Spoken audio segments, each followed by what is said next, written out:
सबसे तीखे सवाल जिनका देना पड़ेगा जवाब। सामने बैठी शख्सियत का हर राज होगा बेपर्दा। आज तक की पॉलिटिकल इन्वेस्टिगेशन टीम इंटरोगेट कर रही है देश के दिग्गजों को। आज की पीआईटी हैं अंजना ओम कश्यप, अशोक सिंघल और पुण्य प्रसून वाजपेयी। इनके सामने हैं कांग्रेस के दिग्गज नेता और केंद्रीय मंत्री मनीष तिवारी। मनीष तिवारी जी, तबीयत आपकी वाकई नासाज है। तबीयत ने गलत समय पर साथ छोड़ दिया। गलत समय क्यों? देखिए, मैंने पिछले 30 वर्ष कांग्रेस पार्टी में बिताए और पिछले 10 वर्ष से अपने संसदीय क्षेत्र में काम कर रहा था। उस काम के मूल्यांकन का जब समय आया तो जनता की, क्षेत्र की जनता के सामने जाने की जगह पिछले 40 दिन में 4 बार अस्पताल जाना पड़ा। और मैं तो इसे ऐसा ही कहूँगा कि शायद कुदरत ही नहीं चाहती थी कि ये चुनाव मैं लड़ पाऊँ, क्योंकि नहीं तो ऐसा कुछ नहीं था। लेकिन आप चाहते थे, आप सवाल उठे कि आप डर के मारे सीट छोड़ दिया आपने, क्योंकि हार का खतरा था। आपके विरोधियों ने सवाल उठाए, पार्टी के भीतर सवाल उठे मनीष जी की तबीयत खराब थी आपकी, आप हॉस्पिटल से आए हैं, हॉस्पिटल में एडमिट रहे, लेकिन सवाल ये भी उठा कि डर के मारे एक टाइमिंग ऐसी हुई, एक डर था आपके अंदर कि कहीं चुनाव हार ना जाए, क्योंकि जो हालात है कांग्रेस के। आज से ठीक 30 वर्ष पहले 3 अप्रैल 1984 को आतंकवादियों ने मेरे पिता की हत्या की थी। हमारे घर में, हमारे निवास स्थान पर चंडीगढ़ में हत्या की थी। जब हम तब नहीं डरे और तब हमने पंजाब नहीं छोड़ा, तो क्या चुनाव के डर से मैं पंजाब छोड़ता? तो चंडीगढ़ क्यों जाना चाह रहे थे आप? सवाल यह है कि मैं 2 चुनाव लड़ा था। 2004 का चुनाव जो मैं हारा था 17,000 वोट से, 2009 का चुनाव जो मैं 1,13,000 वोट से जीता था। ज्यादा से ज्यादा क्या होता, मैं चुनाव हार जाता ना, और इससे ज्यादा तो कुछ नहीं हो सकता था। तो इसलिए ये जो सवाल उठाए जा रहे हैं, और खासकर उन व्यक्तियों द्वारा जो अपना पहला चुनाव अपनी जिंदगी में इस बार लड़ रहे हैं, बिल्कुल ही बेतुके हैं। और मुझे लगता है कि कहीं ना कहीं पर संवेदनशीलता की बहुत कमी है उन लोगों में। दो में से एक बात हो सकती है मनीष तिवारी जी, या तो आपका कोई दुश्मन है जो जानबूझ के ये फैला रहा है कि आप चाहते थे पवन बंसल साहब को नहीं टिकट मिले, चंडीगढ़ से आप लड़े और लुधियाना से आप डर गए। दुश्मन अगर है तो उसका नाम बताइए। दूसरा, दीपेंद्र हुड्डा भी तो लड़ रहे हैं, वो भी अस्पताल से लड़ रहे हैं, रोहतक से लड़ रहे हैं, फिर मनीष तिवारी क्यों नहीं? आपकी बात बिल्कुल सही है कि 1991 से लेकर 2004 तक मैं जरूर चंडीगढ़ की सीट का प्रत्याशी था। पर 2004 में जब ये फैसला हुआ कि मुझे लुधियाना से चुनाव लड़ना है, उसके बाद मैंने चंडीगढ़ की तरफ घूमकर भी नहीं देखा। जिस बयान का लोग जिक्र करते हैं, जिसके कारण ये अटकलें लगाई जाती हैं कि मैं चंडीगढ़ जाना चाहता था, वो बयान एक व्यापक परिप्रेक्ष्य में दिया गया था। 10 लोगों को टिकट नहीं मिलना चाहिए। नहीं, वो बयान एक परिप्रेक्ष्य में दिया गया था जो एक स्टैंड कांग्रेस पार्टी ने 2009 से लेकर 2014 तक लिया था, और प्रवक्ता होने के नाते जिसका उद्घोष मैं करता रहा था। और जहां तक रही विरोधियों की बात, ये तो जग जाहिर बात है कि जब आप राजनीति में रहते हैं तो आपके जो प्रतिद्वंदी होते हैं वो पार्टी के भीतर भी होते हैं और पार्टी के बाहर भी होते हैं। मामा जी काम करा देंगे। इसलिए पवन बंसल को टिकट नहीं मिलना चाहिए था। देखिए, ऐसा है कि वो पब्लिक में आ चुका बयान है, वो टेलीफोनिक कॉन्वर्सेशन। ऐसा है कि एक बार जब पार्टी ने एक फैसला कर लिया है और 30 वर्ष तक हम पार्टी के एक समर्पित कार्यकर्ता रहे हैं, तो अब उस फैसले के ऊपर कोई प्रश्न नहीं उठाएंगे। अब सवाल यह है कि जिस प्रत्याशी को कांग्रेस पार्टी ने जहां जहां से टिकट दिया है, जितनी मेरे में क्षमता होगी, जितनी ऊर्जा होगी, जितनी सेहत इजाजत देगी, जरूर उनको जिताने का पूरा प्रयास। लेकिन टिकट अनाउंस होने से एक दिन पहले आप कहते हैं भ्रष्ट लोगों को, दागियों को टिकट नहीं मिलना चाहिए। ये टाइमिंग नहीं है क्या? आपने सवाल उठाया और पवन बंसल को टिकट मिलता है, और इसके लिए डांट भी पड़ी आपको पार्टी आलाकमान से कि आपने क्यों चंडीगढ़ को लेकर के ऐसा बयान दिया, चाहे जनरल परिप्रेक्ष्य में दिया, लेकिन जोड़ा गया पवन बंसल से, ये आप भी मानते हैं? आपको डांटा? देखिए, दो बात है। पहली बात ये है कि मैंने पिछले 5-5.5 वर्ष में रोज अनेकों सवालों के जवाब दिए हैं। आप भी मेरे पास कई बार आए हैं और माइक मेरे सामने रखकर आप सवाल करते हैं, तो जिस तरह का सवाल किया गया उसका जो जवाब बनता था अपनी समझ से, मैंने वो जवाब दिया। और जहाँ तक पार्टी से डांट पड़ने का सवाल है, मैं साफ तौर पर आपको ये बात कहना चाहता हूँ कि पार्टी ने, मैं किसी व्यक्ति ने उस बयान को लेकर ना ही मेरे से स्पष्टीकरण मांगा और ना ही उस बयान को गलत लिया गया। मैं इस पार्टी का एक जिम्मेदार प्रवक्ता रहा हूँ, आज भी देश का सूचना प्रसारण मंत्री हूँ। ये बात दूसरी है कि जो कारण मैंने आपको बताए, उन कारणों से मैं चुनाव नहीं लड़ पा रहा। देखिए, आप अगर मेरे को एक चीज जोड़ लीजिए इसमें, हम इसलिए इसका जिक्र करते हैं, राहुल गांधी के शब्द हैं, इस पार्टी को सर्जरी की जरूरत है, वो सुधारना चाहते थे चीजों को, कहीं कुछ गड़बड़ी है पार्टी के भीतर। देखिए, जहां तक कांग्रेस पार्टी का सवाल है, हर पार्टी में समय समय पर रक्त संचार होता रहा है। और अगर आप कांग्रेस पार्टी को एक व्यापक परिप्रेक्ष्य में देखेंगे, 1972 से लेकर 2014 तक जब यंग टर्क्स का ज़माना था, उसके बाद एक युवा कांग्रेस का बहुत जलजला रहा, और उसके बाद 18 वर्ष का जो मताधिकार था उसका फैसला लिया गया। तो समय समय पर रक्त संचार होता रहा है। और कांग्रेस पार्टी के जो नेता हैं या कांग्रेस पार्टी के जो कार्यकर्ता हैं, उनमें बिल्कुल कोई निराशा का माहौल नहीं है। हाँ, ये एक दो वाक्य जो हुए और जिनके ऊपर बहुत ज्यादा एक चर्चा और बहुत कटाक्ष करने का लोगों को मौका मिला, और उसके कारण एक माहौल बनाने का की कोशिश की गई। सवाल उठाया, मुझे नहीं लगता कि इससे कोई लंबा चौड़ा चुनाव के ऊपर और चुनाव के परिणामों के ऊपर आप ही ने सवाल उठाया अभी हाल ही में, जब राहुल गांधी को तालकटोरा में ये घोषित कर दिया गया कैंपेन कमेटी का जिम्मा वो संभालेंगे, प्राइम मिनिस्टर का उम्मीदवार नहीं तय किया जाएगा, लेकिन आपने उसके बाद भी मीटिंग में ये कहा कि राहुल गांधी को प्राइम मिनिस्टर का कैंडिडेट अभी भी घोषित कर देना चाहिए, हमको फायदा होगा नहीं तो नुकसान होगा। तो ये क्यों कहना पड़ रहा है? उसके लिए पार्टी नाराज भी हुई जब सोनिया गांधी ने, तमाम AICC ने अधिवेशन में ये तय कर दिया, उसके बाद क्यों आप ये सवाल उठा रहे हैं? देखिए, पहली बात तो ये है कि जो घटना प्रचार समिति के कक्ष में घटित हुई, उसके बारे में सार्वजनिक तौर के ऊपर मैं कोई टिप्पणी नहीं करना चाहता। पता नहीं आपको ये खबर किसने दी या कैसे दी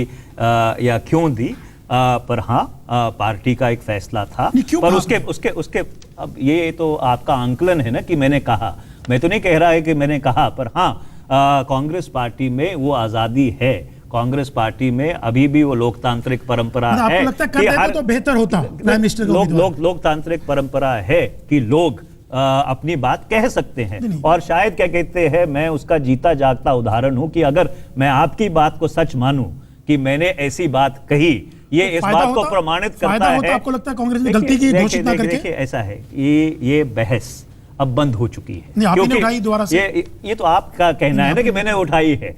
सभा कक्ष के भीतर क्या हुआ क्या नहीं हुआ, उसके ऊपर मैं कोई सार्वजनिक टिप्पणी नहीं करने वाला। पर मैं अगर आपकी बात को सच मान लूं एक सेकंड के लिए कि ये जो बात आप कह रहे हैं वो सही है, जो शब्दावली आप मेरे लिए उपयोग कर रहे हैं वो शब्दावली मैंने उपयोग की थी, तो इसका सिर्फ एक ही प्रमाण निकलता है कि कांग्रेस पार्टी में आज भी एक लोकतांत्रिक परंपरा। मनीष तिवारी जी, जो सवाल प्रसून ने आपसे पूछा, उन्होंने कहा कि राहुल गांधी ये कहते हैं कि अब सर्जरी की जरूरत है, तो मैं जरा आपके पर्सनल व्यक्तित्व पर पहुंचना चाहती हूँ। आप दिल्ली आए, उसके बाद फिनोमिनल राइज हमने देखा, आप बड़े अच्छे वक्ता हो गए देखते देखते, हिंदी अंग्रेजी दोनों में पूरे अपनी सरकार को बचाते थे, हर मंच पर बचाते थे, अन्ना पर प्रहार करना हो, किसी पर करना हो, आपको बिठा दिया जाता था। INB मिनिस्टर बने, फिर Z कैटेगरी सिक्योरिटी ले लिया आपने, और वहीं से मुझे लगता है कि 13 मई 2013 या फिर उससे पहले भी आपका फासला बढ़ता गया, एक गुरूर आ गया आपके व्यक्तित्व में। क्या सच्चाई है? क्या इसी वजह से ऐसा माना गया कि चुनाव नहीं लड़ना चाहते अब मनीष तिवारी? देखिए, पहली बात तो ये है कि जो आप कह रहे हैं कि बहुत एक तीव्र गति से तरक्की हुई, वो ही गलत है। मैं दिल्ली में 1984 में आया था, जब भारतीय राष्ट्रीय छात्र संगठन का मुझे राष्ट्रीय सचिव बनाया गया। उसके बाद राष्ट्रीय महासचिव बना, भारतीय राष्ट्रीय छात्र संगठन का अध्यक्ष बना, भारतीय युवा कांग्रेस का अध्यक्ष बना, तो इसलिए एक कांग्रेस का अदना सा बौना सा कार्यकर्ता होने के नाते मैंने ये बड़ा लंबा सफ़र तय किया है। और दूसरी बात, जहाँ तक आप जेड सिक्योरिटी की बात कर रहे हैं, जेड सिक्योरिटी मेरे पास तो 1984 में भी थी, जब मेरे पिताजी को शहीद कर दिया गया था। जब मैं राष्ट्रीय छात्र संगठन के अध्यक्ष पद को छोड़ा, मैंने तब क्या कहते हैं उस सिक्योरिटी को त्यागा। लेकिन मनीष जी, ये किशन राव मनीष जी पर आपने भी इतने वर्ष से मुझे देखा है, अशोक सिंगल रोज के मेरे निवास स्थान पे आते हैं, कितने कमांडो देख लिए इन्होंने मेरे किशन राव, निवास स्थान। अन्ना हजारे तुम सिर से पांव तक भ्रष्टाचार में डूबे हो, तुम भ्रष्टाचार की क्या बात करते हो? ये गरूर नहीं तो मनीष तिवारी जी, अन्ना हजारे के बारे में, इतने बड़े उम्रदराज इंसान के बारे में ये बयान देना और उसके बाद आपको माफी मांगनी पड़ी, ये गरूर नहीं तो मनीष जी क्या है ये बताइए? देखिए, गलती थी, मैंने उस गलती को सार्वजनिक तौर पर स्वीकार किया। वो बात मुझे नहीं कहनी चाहिए थी। एक जिम्मेदार पार्टी का प्रवक्ता होने के नाते जो मेरी सीमाएं थी, मैं उन सीमाओं को लांघ गया था, और इसीलिए मैंने उस बात को उसके ऊपर प्रायश्चित किया, उसके ऊपर आत्मसमीक्षण किया और उनको सार्वजनिक तौर पर माफ़ी मांगी। बहुत लोग सार्वजनिक संवाद में बहुत सारी बातें कहते हैं और फिर चुप करके बैठ जाते हैं, क्योंकि उनको लगता है, उनको लगता है अगर पार्टी ने किनारा किया होता मुझसे, अगर पार्टी ने किनारा किया होता मुझसे, तो उसके एक हफ्ते बाद जब मेरी बारी आई थी ब्रीफिंग करने की, तो मैं ब्रीफिंग ना कर रहा होता। गैप आ गया था काफी। वो आपको देखिए, ऐसा है कि वो आपको लगता है कि गैप आ गया था, पर मैं आपको एक बात साफ साफ कहना चाहता हूँ, पार्टी का उस पर कोई भी रुख रहा हो या ना रहा हो, वो मेरी गलती थी, मैंने उस गलती को स्वीकार किया। आपने शुरुआत में ही अपने पिता की हत्या का जिक्र किया, सिख टेररिज्म के वो शिकार हुए थे। देखिए, हम जरा एक चीज समझना चाह रहे हैं, क्योंकि कांग्रेस लगातार जैसे ही 84 का आता है कटघरे में खड़ी होती है। राहुल गांधी भी अपने इंटरव्यू में कटघरे में ही आ गए। आपने भोगा है, अपने घर के भीतर भोगा, इन परिस्थितियों को भोगा है। क्या आपको लगता है कि 84 में जो कुछ हुआ वो सब कुछ होना ही था, रिएक्शन होना ही था? देखिए, आपने प्रसून जी एक बहुत अहम सवाल उठाया है।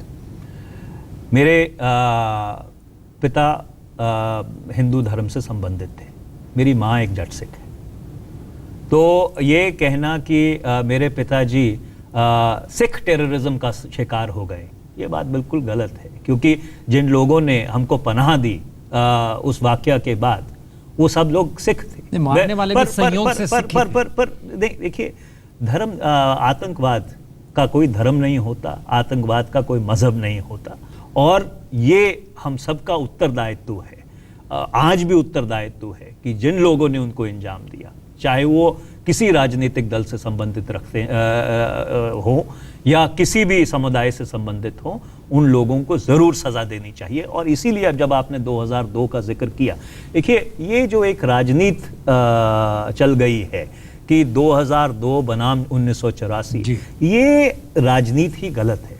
1984 भी बहुत गलत था और 2002 भी बहुत गलत था, और इसीलिए हमारा ये मानना रहा है शुरू से, और मैं गुजरात का प्रभारी रहा हूं 2004 से लेकर 2007 तक, कि जो भी लोग, जिन्होंने भी इसको अंजाम दिया है या जिनका काम था कि ये नरसंहार को रोका जाए, उन लोगों के ऊपर वो इसके दोषी हैं, कई नैतिक तौर से दोषी हैं, कई फौजदारी तौर से दोषी हैं, उनको इनकी जिम्मेदारी लेनी चाहिए। गवर्नेंस है, या आप लोग एक तरफ गुजरात में जो कुछ होता है उसको लेकर आप सांप्रदायिकता के कटघरे में खड़ा करते हैं, दूसरी तरफ मानते हैं कि गवर्नेंस वर्क नहीं कर रहा था।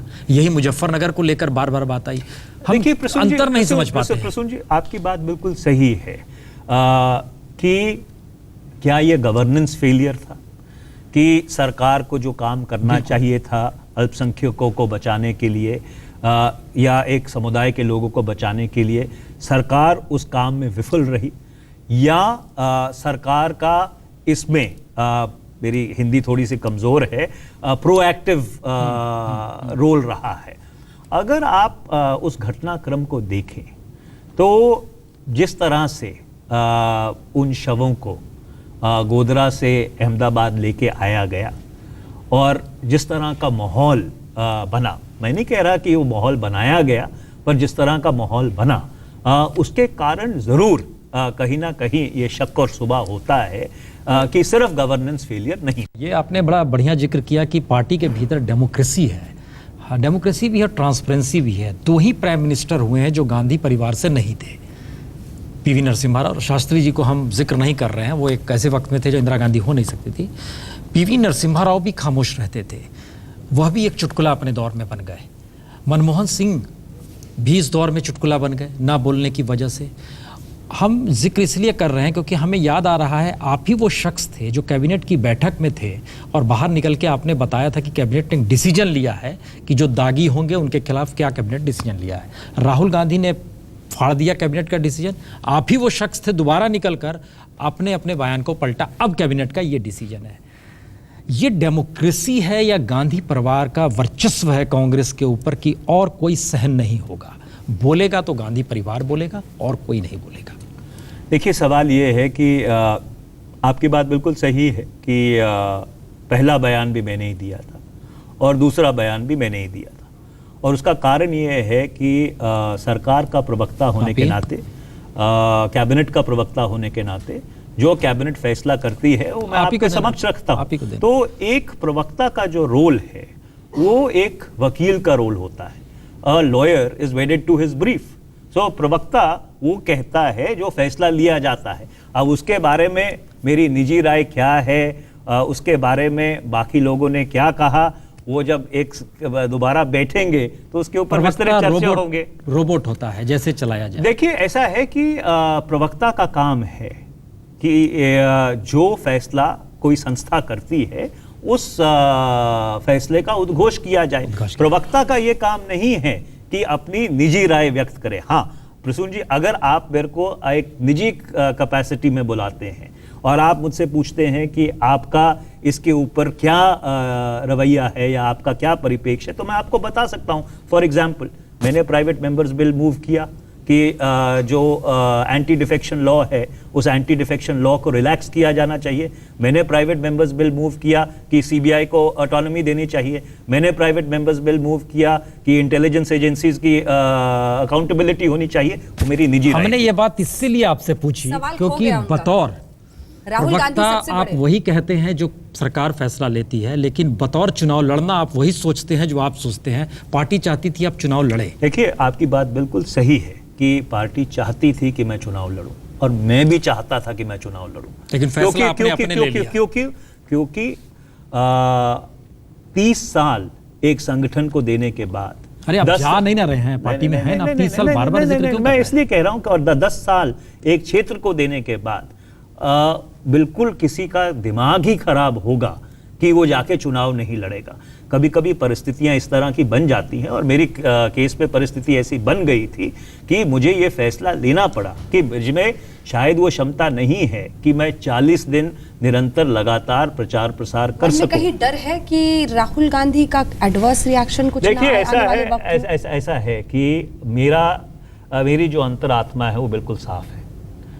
मैंने जो भी फैसला किया अपनी अंतरात्मा को टटोलकर, अपनी अंतरात्मा की समीक्षा कर कर, अपनी परिस्थितियों को सामने रखकर किया। तो इसलिए मेरे में इस बात का कोई शक और शुबा नहीं है कि उस समय उसके अलावा और कोई फैसला हो नहीं सकता था। और अगर किसी को कटाक्ष करने का या किसी को मजाक उड़ाने का मौका मिला तो वक्त बदलता रहता है और खुदा ना खास्ता जिन लोगों ने ये किया है उनके ऊपर ये वक्त आएगा तो उनको मालूम चलेगा कि दूसरी तरफ से किस तरह जिम्मेदारी और संवेदनशीलता से पेश आया जाता है। हम चाहेंगे आप अपनी 3rd डिग्री में उन्हें बुलाइएगा। बहुत बहुत शुक्रिया। धन्यवाद।